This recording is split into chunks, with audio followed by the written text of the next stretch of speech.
16 বছর তো রাস্তায় ছিলাম, 16 বছর সকল আন্দোলনের সাথে সম্পৃক্ত ছিলেন। আমার দুঃখ লাগে 16টি বছর হাঁটু পানিতে দাঁড়িয়ে জঙ্গলে ঘুমিয়ে যারা এই সরকারের পতন ঘটিয়েছে, সেই সরকারকেও ক্ষমা করে দিয়েছেন আগস্টের পর কিছু দল। আমি নাম উল্লেখ করতে চাই, আমি আমার সহযোদ্ধাদের পক্ষ থেকে দুঃখ প্রকাশ করতে চাই। ক্ষমা কাকে করবে? ক্ষমা করার অধিকার আপনাকে কে দিয়েছে?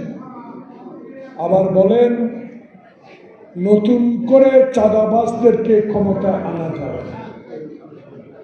কি কথা বললেন? কিসের শক্তির বিনিময়ে সব কথা বললেন? শহীদের আদর্শের সেনারা কি এখনো মরে গেছে? এখনো জিন্দা আছে।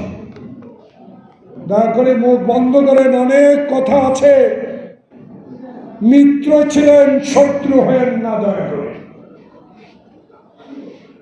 শত্রুর মতো কথা বলা বন্ধ করেন। আপনাদের ইতিহাস আমাদের জানা আছে।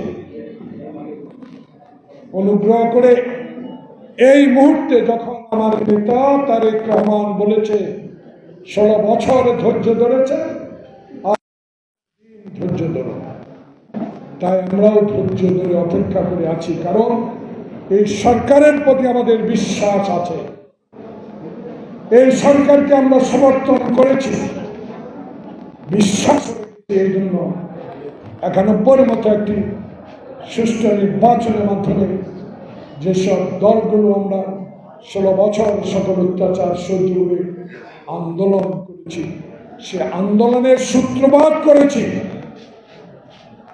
সেই দলগুলো একটি নিরপেক্ষ নির্বাচনের মাধ্যমে ক্ষমতা আসবে। ঠিক এই মুহূর্তে এসবগুলো ষড়যন্ত্র সৃষ্টি করে মঈন ফখরুদ্দিনের মতো আমার এই সরকারকে নির্বাচনের জন্য বিলম্বিত করবেন। আমাদের স্পষ্ট বক্তব্য, আমরা নির্বাচন চাই। সেই নির্বাচনে জনগণ তার প্রতিনিধি নির্বাচিত করবে। সেই প্রতিনিধিরা সংসদে মূল সংস্কারের কাজ। আপনাদের দায়িত্ব আপনারা পালন করেন। কোথায় দায়িত্ব পালন করবেন? এখনো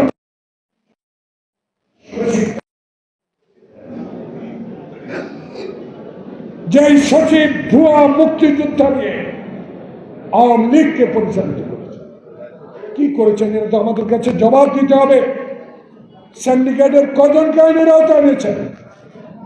চিনি সিন্ডিকেট, পেঁয়াজ সিন্ডিকেট, চাল সিন্ডিকেট, দ্রব্যমূল্য যারা নিয়ন্ত্রণ করেছে আওয়ামী লীগের আমলে কজনকে এনেছেন? একজনকে তো এখনো আইনের আওতায় আনতে পারে না। 170 জন সচিব, উপসচিব, এসপি, ডিসি এখনো কেন ডক্টর ইউনূসের ঘাড়ের উপরে বসে ষড়যন্ত্র লিপ্ত? কেন সচিবালয় আগুন? এসব ষড়যন্ত্র উদ্ঘাটন করতে এত দেরি কেন? আব্দুল সালাম ঢাকা মহানগরের যখন আহ্বায়ক ছিলেন, তার এসবি রাখতে পারেন, ডিবি রাখতে পারেন, এনএসআই রাখতে পারেন, ডিজিডিএফ রাখতে পারেন। এত ডিজিডিএফ, এত এনএসআই, এখন কেন এই ইউনূস সরকার আমলে ষড়যন্ত্রকারীরা বসে আছে খুঁজে বের করতে পারেন না? পারেন, করেন, আরো বিশ্বাস আনেন। যদি বিশ্বাস আনতে পারেন তাহলে ইতিহাসে আস্থা করে আবারও মঈন ফখরুদ্দিনের নাম লেখা হবে।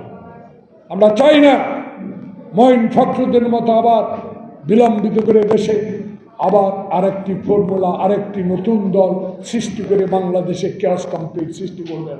আমরা তো সমর্থন দিয়েছি, আমরা সমর্থন অব্যাহত কতদিন থাকবে আমরা জানি না। তাই কথাবার্তা যারা বলেন মুখটা বন্ধ করে বলেন। অনুগ্রহ করে দেশে ষড়যন্ত্রকারীদেরকে সহযোগিতা করছেন এইসব কথা বলে, বিলম্বিত করছেন এইসব কথা বলে, দয়া করে এইসব কথা বন্ধ করেন।